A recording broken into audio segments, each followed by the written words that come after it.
Hello everyone, we are studying about graphical representation of data. In previous classes, we have discussed about line graph and bar graph. In this class, we will discuss about pie chart. What is the pie chart? Let's begin. Pie chart क्या होता है? Graphical representation of data में आपने दो तरह के graphic के बारे में पढ़ लिया है अभी तक, लाइन ग्राफ और बार ग्राफ के बारे में आपने पढ़ा, जाना और उसके कुछ एग्जाम्पल भी आपने किए। इस क्लास में हम बात करते हैं कि पाई चार्ट क्या है और किस तरीके से हम इसको यूज़ करते हैं, किस तरीके से इसको ड्रॉ किया जाता है। ठीक है, और मैं उम्मीद करती हूँ कि आपने सबने पढ़ा होगा पाई चार्ट के बारे में, कुछ ना कुछ इन्फॉर्मेशन आपको इसके बारे में ज़रूर पता होगी। ठीक है, as you can see on screen, pie chart is a type of graph that display data in a circular graph. सबसे पहले ध्यान देने वाली बात यहाँ पर यह है, ग्राफ आपने बार ग्राफ में देखा कि बार बनते थे, लाइन ग्राफ में लाइंस बनी हुई थी। अब जब हम पाई चार्ट की बात करते हैं, इसको सर्कुलर ग्राफ कहा गया है क्योंकि इसमें क्या है, एक सर्कल के रूप में डाटा को आप रिप्रेजेंट करते हैं। एक सर्कल बना होता है, उसमें ही डाटा जो आपके पास आया होता है उसको आप एंटर करते हैं। ठीक है, the pieces of graph are proportional to the fraction of the whole in each category. जो भी आपके पास अलग अलग कैटेगरीज होती हैं उसको ड्रॉ किया जाता है। ठीक है, इस सर्कल में कुछ उसके स्लाइसिस बना दिए जाते हैं, पार्ट्स बना दिए जाते हैं। यहाँ देखिए आप चार्ट, ये है एक पाई चार्ट। मैंने बात कही कि पाई चार्ट क्या है, ग्राफ को एक सर्कुलर रिप्रेजेंटेशन है डाटा की, सर्कल बनाया गया है जिसमें कि अलग अलग कैटेगरीज बनाई गई हैं या स्लाइसिस इनको कहा गया है, जिसमें इन स्लाइसिस में अलग अलग तरह का डाटा रखा गया है। ठीक है, डेफिनेशन की बात करते हैं, each slice of the pie is relative to the size of that category. यानी कि जो ये साइज है पाई चार्ट का, जो साइज रहेगा इसमें जो स्लाइस रहेगी, ये जैसे मान लो यहाँ पे शावर है, टॉयलेट, लीक्स, क्लॉथ वॉशर, ये इस तरीके से जो स्लाइसिस बनाई गई हैं। ठीक है, तो इसमें जितनी क्वांटिटी रहेगी डाटा की वो उसके हिसाब से स्लाइस का साइज मैटर करेगा, वो बनाया जाएगा। ठीक है, और इसमें जो एंटायर पाई है वो रिप्रेजेंट करती है 100 को, 100% को। ध्यान से सुनिए अब इस बात को, जो मैं आपको बताने जा रही हूँ वो दो इम्पॉर्टेंट चीज़ें हैं। पाई चार्ट क्या है? सर्कुलर ग्राफ है एक। सर्कुलर ग्राफ मतलब एक वृत्त है ये। ठीक है, उस वृत्त में आप अपने जो हमारे पास डाटा दिया गया होगा उसको रिप्रेजेंट करेंगे। ठीक है, उसमें जो कुछ स्लाइसिस बनेंगे, पीसेस बनेंगे, कैटेगरी को उन स्लाइसिस के रूप में रखेंगे और वो स्लाइसिस की जो साइज़ होगा वो डिपेंड करेगा कि उसकी कितनी वैल्यू है। ठीक है, और इम्पॉर्टेंट जो बात मैं बता रही हूँ आपको वो है, इसको या तो आप परसेंटेज में शो करेंगे और पूरे सर्कल की वैल्यू आप मान के चलेंगे 100%। ठीक है, या तो फिर आप इसको एंगल में शो करेंगे। अब मैं आपको इम्पॉर्टेंट फैक्ट बताती हूँ, पाई चार्ट क्यों कहा जाता है इसको। देखो, पाई की वैल्यू आपको पता होगी कितनी होती है, 22/7 आपने पढ़ी है। ठीक है, या पाई की वैल्यू 180 डिग्री होती है। ठीक है, पाई की डिग्री 180 डिग्री होती है, लेकिन इसमें 2 पाई ऐड हुए हैं तो ये हुआ आपका 360 डिग्री। इसीलिए पूरा जो सर्कल ये बना है, इसको अगर हम एंगल में इसकी वैल्यू को देखते हैं तो वो आएगा आपका 360 डिग्री। जब आप डाटा को रिप्रेजेंट करेंगे तो यहाँ जैसे लिखा है ना 26.7%, 16.8%, ये या तो परसेंटेज में लिखेंगे, आउट ऑफ 100 ये से में से ये परसेंटेज बनाई गई है। अब यहाँ पे आप काउंट करो, 1 2 3 4 5 6 तरह की कैटेगरीज बनाई गई हैं। इन कैटेगरीज की वैल्यूज़ क्या होगी, टोटल 100 में से ली गई है। जब भी आप पाई चार्ट बनाएंगे आपको सबसे पहले जो ध्यान रखने वाली बात होगी वो तो कैटेगरी के बारे में पता होना चाहिए और उनकी टोटल वैल्यू कितनी है वो आपको अच्छे से समझ आ जाएगा जब हम ग्राफ इसको ड्रॉ करेंगे with the help of an example. ठीक है, उसमें आपको ये समझ आ जाएगी बात। हिंदी में इसको वृत्त चित्र कहा जाता है, पाई डायग्राम को। ठीक है, यहाँ तक आपको समझ आ गया होगा कि ये जो 360 डिग्री का कोण बनता है, वो 2 पाई की वैल्यू जो जुड़ती है तो उसमें 360 का ये कोण बनता है। तो आप ये ध्यान से देख लीजिए। अब बात करते हैं कि पाई चार्ट है वो क्यों यूज़ किया जाता है। अब ग्राफिकल रिप्रेजेंटेशन में आपने पढ़ लिया था कि ग्राफ की मदद से आप जो डाटा है उसको अच्छे से अरेंज कर पाते हो और वो इजी होता है हमें समझने के लिए, कंपेयर करने के लिए। तो उसी की तरह पाई चार्ट भी हम यूज़ करते हैं और इसका भी अपना एक फ़ायदा होता है। ठीक है, तो अब देख लीजिए यहाँ पर कि क्या है। Pie chart are generally use to show percentage और प्रोपोर्शनल डाटा। परसेंटेज या प्रोपोर्शनल डाटा को दिखाने के लिए हम इसको यूज़ करते हैं और जो परसेंटेज होती है हर एक कैटेगरी को दिखाती है जितनी उस कैटेगरी की वैल्यू दी गई होगी है। ठीक है, और पाई चार्ट अच्छे होते हैं 6 तरह की कैटेगरीज को शो करने के लिए। जब भी मैंने आपको ये एग्जांपल दिखाया उसमें 6 तरह की अलग अलग कैटेगरी थी, उसको दिखाने के लिए या उससे कम हो अगर कैटेगरी होती हैं, 2 कैटेगरी भी हैं तो उसको दिखाने के लिए भी ये हम पाई चार्ट को यूज़ करते हैं, आसानी से इसको दिखा सकते हैं। Surface area of a circle is known as जो सर्कल है ना उसका सरफेस एरिया कितना होता है 2 पाई यानी कि 360 डिग्री।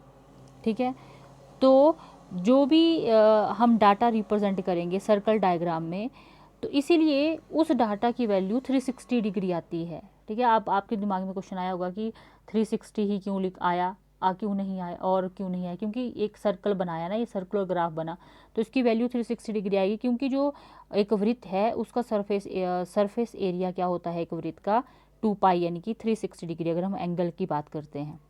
ठीक है, तो या तो उसको एज अ होल दिखा देंगे 360 में या फिर पार्ट्स बना लेंगे या सेक्शन बना लेंगे किसी सर्कल का। ठीक है, अब इसमें ध्यान देने वाली बात यही रहेगी, 2 चीज़ें ध्यान रखनी है कि एक या तो आप परसेंटेज में दिखा दो उसको या फिर एंगल में दिखा दो। ठीक है, और ये भी जान लिया कि क्यों यूज़ किया जाता है। अब यहाँ पे ये बताया है पाई चार्ट में how much water do we use, तो अलग अलग कैटेगरी बनाई है, नहाने के लिए, कपड़े धोने के लिए, टॉयलेट के लिए, या फिर ऐसे लीक होता है या फिर कोई और भी काम करते हैं तो कि उसमें हम कितना पानी यूज़ करते हैं उसके लिए ये परसेंटेज दिखाई गई है। टोटल कितना है सर्कल का, टोटल 100% में से ये वैल्यू आ रही है। जब आप परसेंटेज की बात करते हैं टोटल आप इसको 100 लेकर चलेंगे, उसमें से आप परसेंटेज निकालेंगे। ये तो सिंपल सा इन्होंने परसेंटेज डायरेक्ट दिया है, हो सकता है आपके पास वैल्यूज़ दी होती हैं। आप एक एग्जांपल मैं आपको बता रही हूँ, आपकी क्लास में ही मैंने आपको एग्जांपल दिया है कि आपकी क्लास में 50 स्टूडेंट्स हैं, उन 50 स्टूडेंट्स में से कुछ जो बच्चे हैं, मान लो 5 जो स्टूडेंट हैं वो वाइट कलर पसंद करते हैं, 10 स्टूडेंट रेड कलर पसंद करते हैं, या फिर ग्रीन कलर पसंद करने वाले 25 स्टूडेंट हैं और येलो कलर पसंद करने वाले 10 हैं। ऐसे करके मान लो मैंने 5 अलग अलग कलर की कैटेगरी बना दी और उसमें नंबर ऑफ़ स्टूडेंट्स डाल दिए कि कितने स्टूडेंट कितने वो कलर पसंद करते हैं। ठीक है, आप एग्जाम्पल कॉपी पेन साथ में रख सकते हैं और लिख सकते हैं, इसको ड्रॉ कर सकते हैं, इसका एक टेबल बना सकते हैं। एक तरफ आप लिख देंगे एक कैटेगरी कि कलर जो फेवरेट कलर है स्टूडेंट का वो, और दूसरी तरफ नंबर ऑफ़ स्टूडेंट आ जाएगा। तो रेड कलर लिख दिया, 20 बच्चे ने पसंद किया, और ऐसे करके 20-20 करके मान लो 20-20 करके या कुछ और भी नंबर आप रख सकते हैं। टोटल स्टूडेंट हमारे पास 50 या 100 स्टूडेंट हमने ले लिए। अब क्या करेंगे, मैंने कहा कि जब आप पाई चार्ट उसका बनाएंगे तो आप 2 तरह से बना सकते हो, या तो आप एंगल के उसमें शो करेंगे या फिर आप परसेंटेज में शो करेंगे। अब आपने परसेंटेज कैसे निकालते हैं ये तो आपको पता होगा। ठीक है, तो परसेंटेज क्या होता है, जितने भी आपको मान लो 20 स्टूडेंट हैं, 20 स्टूडेंट ने रेड कलर की परसेंटेज निकालनी है। 100 में से 20 जो बच्चे हैं वो लाल रंग पसंद करते हैं, तो 20 अपॉन टोटल कितना आएगा, 100 है ना, तो 100 स्टूडेंट 100 आएगा और मल्टीप्लाई 100 जब आप परसेंटेज निकालते हो तो कितना आ जाएगा 20%। ठीक है, सिंपल है। ऐसे ही कोई और अगर आपके पास नंबर दिया होगा उसको डिवाइड कर देना है आपने टोटल से, जितने आपके पास टोटल नंबर होंगे, और मल्टीप्लाई कर देना है 100 के साथ जब आपने परसेंटेज निकालनी है। ठीक है, साथ में सुन लीजिए, साथ में करते रहिए। कहीं पे डाउट आता है तो आप कमेंट कर देना नीचे, मैं आपको फिर से एक्सप्लेन कर दूंगी, या फिर वो आपके कमेंट में ही डाउट को एक्सप्लेन करने की कोशिश करूँगी। ठीक है, तो इस तरीके से आप परसेंटेज में इसको कर सकते हैं। अब कैसे ड्रॉ कर सकते हैं एक पाई चार्ट अगर बनाना है, तो इसके लिए हमें कैटेगरी की ज़रूरत पड़ती है। कैटेगरी जो मैंने आपको बताया, कलर की ही बात करते हैं, उसी एग्जाम्पल को लेके चलते हैं। कैटेगरी बना दी फेवरेट कलर बच्चों का, और उससे एसोसिएटेड न्यूमेरिकल वेरिएबल की बात करते हैं कि कितने स्टूडेंट को रेड कलर पसंद है, कितने स्टूडेंट को वाइट कलर पसंद है। इस तरीके से अलग अलग तरह से हम ग्राफ इसका बनाएंगे। अब देखो यहाँ पे एक ये एग्जाम्पल है। इस एग्जाम्पल में बताया है कि किसी क्लास के बच्चे हैं, उसमें से अलग अलग वर्ग लिए हैं। जैसे मान लो कोई पिछड़ा वर्ग से संबंधित है, कोई अनुसूचित जाति है, कोई अनुसूचित जनजाति है, कोई सामान्य वर्ग के बच्चे हैं। ठीक है, ये n जो है ये नंबर ऑफ स्टूडेंट हैं, कितने हैं। अब सामान्य वर्ग के बच्चे हैं 190, पिछड़ा वर्ग के 160, अनुसूचित जाति के 130 और अनुसूचित जनजाति के 20। अब इनका जब टोटल किया हमने, सारे वर्गों का सम किया, तो ये आया 500 के बराबर। अब यहाँ पर मैंने आपको कहा कि हम क्या करेंगे, एक एक कैटेगरी की, एक एक वर्ग की परसेंटेज निकाल लेंगे अलग से। तो यहाँ पर n पहला सामान्य वर्ग की परसेंटेज निकालेंगे, तो कैसे निकालेंगे, 190 अपॉन 500 मल्टीप्लाई बाई 100। ठीक है, तो ये आपकी आ जाएगी इसकी परसेंटेज 38%। निकाल के देख लीजिए आप लोग। और नेक्स्ट स्टेप में क्या करेंगे, 160 अपॉन 500 मल्टीप्लाई बाई 100, तो ये इसकी परसेंटेज 32%। इस तरीके से हमने क्या किया, इसकी परसेंटेज निकाल दी। अब बनाएंगे पाई चार्ट। पाई चार्ट में देखो कितनी तरह की कैटेगरी है, 1 2 3 4। तो ये सर्कल दिखाई दे रहा है ना आपको, इसमें 4 पार्ट्स किए हैं इन्होंने। एक बहुत डार्क है, एक की लाइन वर्टिकल है, एक हॉरिजॉन्टल है, और एक का थोड़ा इसको लाइट रखा गया है। तो ये भी ध्यान रखना है पाई चार्ट बनाते हुए, जो भी आप उसमें कैटेगरी दिखाएंगे उनको अलग करके दिखाएंगे, कलर उसमें अलग से ऐड कर सकते हैं, डिज़ाइन अलग से करेंगे, जैसे आपने सब डिवाइडेड ग्राफ में पढ़ा था, बार ग्राफ में भी पढ़ा था। ठीक है, आप अलग से दिखाएंगे कि ये इस कैटेगरी को रिप्रेजेंट करता है। साइड में आप वो ड्रॉ भी कर सकते हैं कि मैंने इस कैटेगरी को दिखाने के लिए ये लिखा है। तो 38%। अब दूसरी बात आपके दिमाग में आएगी कि ये आपने क्या माप के रखा है, अप्रॉक्सीमेट वैल्यू लेके चलेंगे आप। ठीक है, कि अगर 30 टोटल पार्ट कितना है, जब परसेंटेज में लिख रहे हैं तो टोटल पार्ट ये 100 के बराबर है। ठीक है, अब देख लीजिए कि 100 में से 38 कितना हो सकता है। ठीक है, तो साथ साथ वैल्यू इसका थोड़ा आप आइडिया रख के चलेंगे कि किस तरीके से ड्रॉ करेंगे।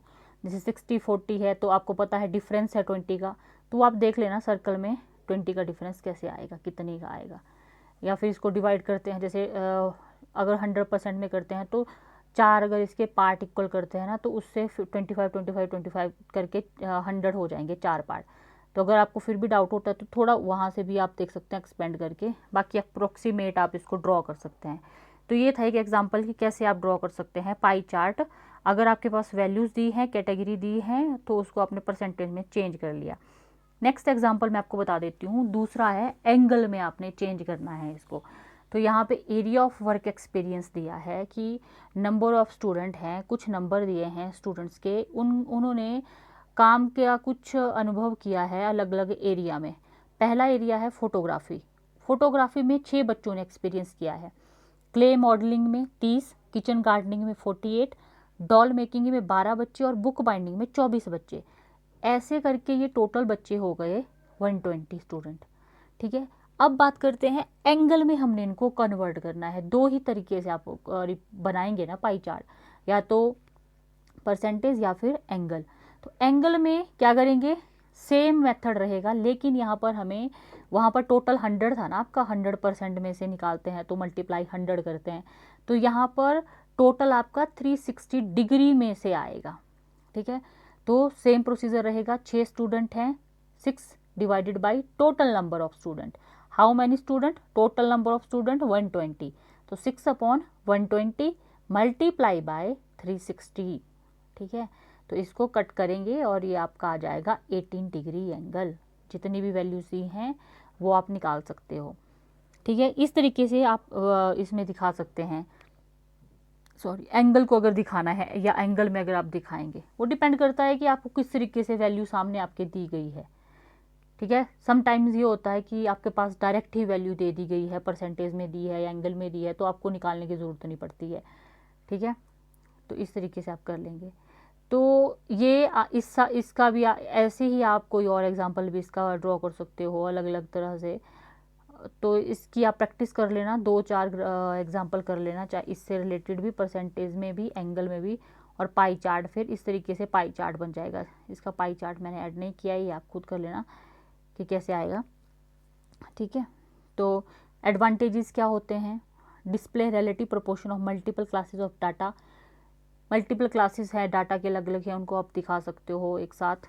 और क्या है, size of the circle can be made proportional to the total quantity it represent, और summarise a large data into a visual form में दिखा सकते हैं। सिंपल है, दूसरे ग्राफ से आसानी से देख सकते हैं, एक्यूरेसी भी होती है कैलकुलेशन की जब आप ये करते हैं। तो आज के लेक्चर में आपने जाना कि पाई चार्ट क्या होता है, किस तरीके से आप इसको ड्रॉ कर सकते हैं, क्यों ये यूज़ किया जाता है, इंपॉर्टेंस क्या है, और इसमें स्लाइसिस होती हैं, सर्कुलर ग्राफ है, 360 डिग्री इसका टोटल माप होता है, 2 पाई को मिला के बनता है। सर्कल है, सर्कल का सरफेस एरिया 2 पाई होता है, पाई की वैल्यू 180 डिग्री भी होती है, तो 2 pie into 2 into 180 degree is equal to 360 degree. तो इस तरीके से पाई चार्ट के बारे में आपने समझा और ड्रॉ करने के बारे में भी सीख लिया, इसकी एडवांटेजेस क्या होती हैं वो भी आपने जान ली, ठीक है।